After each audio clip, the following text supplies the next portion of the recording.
But because of these surpassingly great revelations, therefore, in order to keep me from being conceited, I was given a thorn in my flesh, a messenger of Satan to torment me. 3 times I pleaded with the Lord to take it away from me. But he said to me, my grace is sufficient for you. For my power is made perfect in weakness. Therefore, I will boast all the more gladly about my weakness, so that Christ's power may rest on me. That is why, for Christ's sake, I delight in my weaknesses, in insults, in hardships, in persecution, in difficulties. For when I am weak, then I am strong. Now 2 Corinthians chapter 12, verses 7 through 12. Now Paul said 3 times, I pleaded with the Lord to take it away from me. And you could hear the struggle in his words. This wasn't a casual prayer, I don't think so. But I think this was a cry from the heart. And most of us know exactly what that feels like, to cry out to God. We have all had something, a fear, a weakness, a situation that we give anything to change. And we said the same thing, Lord, please take this away. But God's answer to Paul is almost surprising. What does he say? He says, my grace is sufficient for you, for my power is made perfect in weakness. In other words, he is saying, Paul, I am not taking this away, but I am not leaving you alone with it either. And somehow that becomes the place where Paul begins to find thankfulness in his suffering. Not after the thorn is gone, but while the thorn is still there. Instead of focusing on your suffering, why not focus on the little things that God has given you and be thankful? That God has given you another day, that you have something to eat, something to wear, some clothing, maybe a close friend to share your struggles with. Now, I'm not trying to belittle your suffering, but you are not the only one going through those suffering.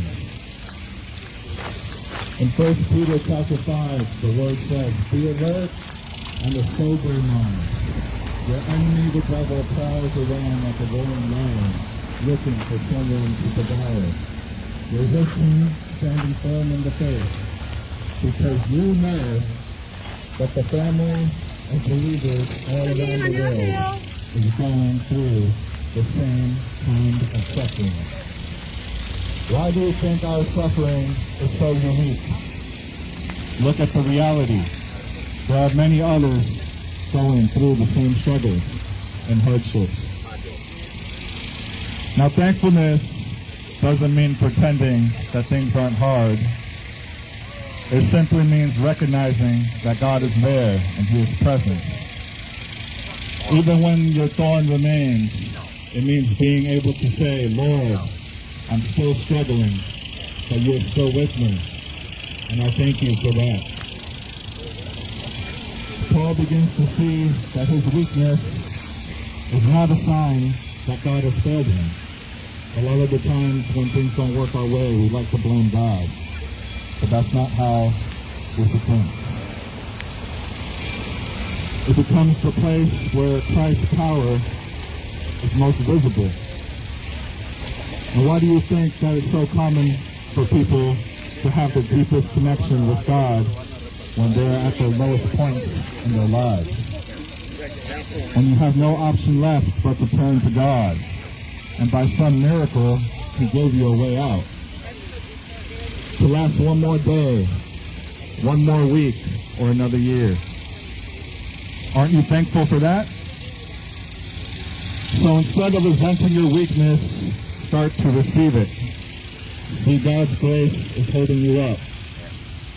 Notice God's strength is carrying you when your own strength has run out.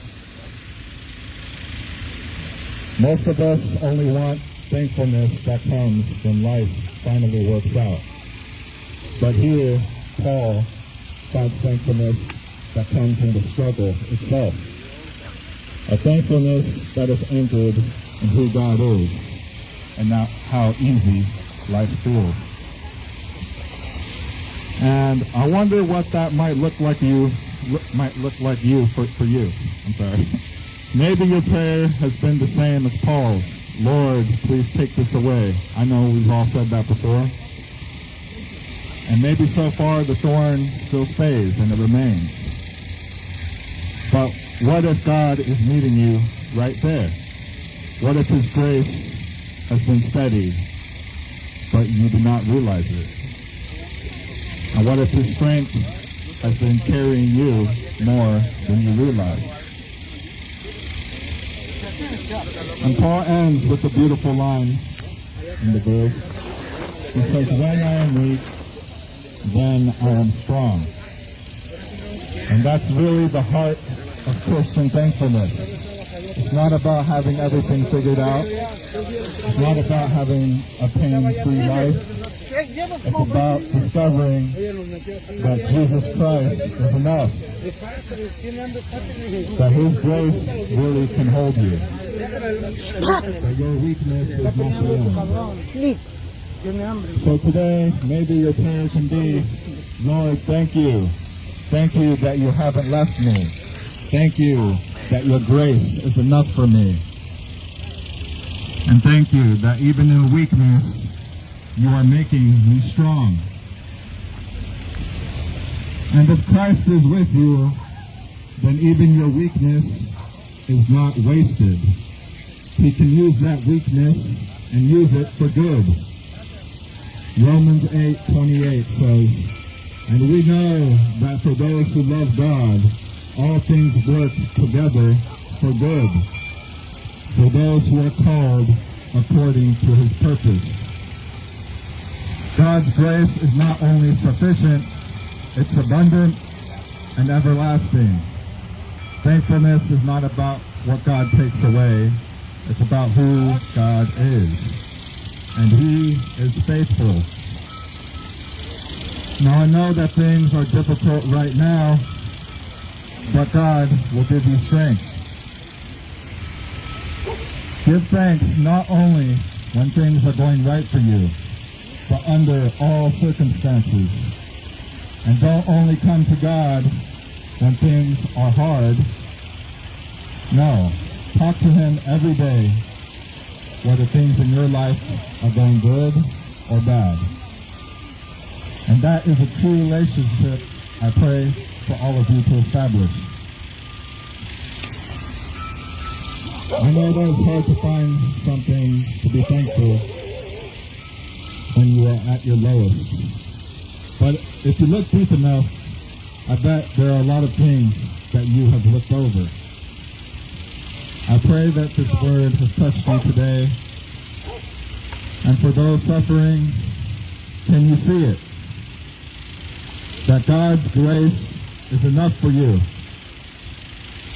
Come to realize that reality and truth and find peace under His grace.